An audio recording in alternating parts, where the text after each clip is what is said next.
Joe Biden entered a tit-for-tat war of words with the European Union after the bloc was left furious over not being given a heads-up about the U.S. president's meeting with Vladimir Putin. The G7 nations will meet in Cornwall this week for a summit unlike any that has come before it.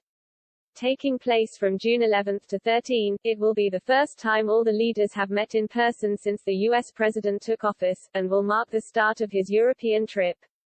The Democratic leader has issued a statement pledging to affirm the special relationship with Britain when he meets Prime Minister Boris Johnson.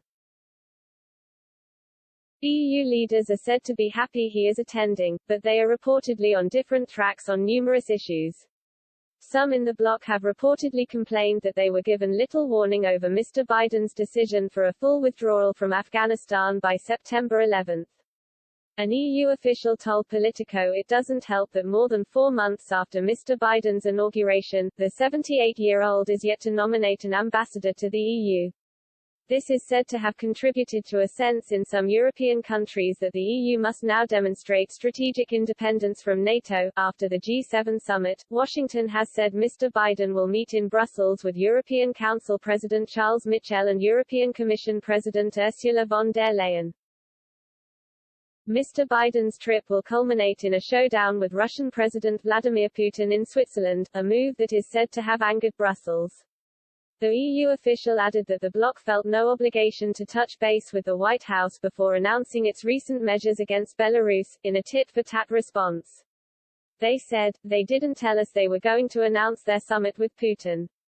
Quote, "Why should we talk to them first before reacting to something that happened in our own backyard?" Another senior official said the differences were a reason for Europe to tread its own path.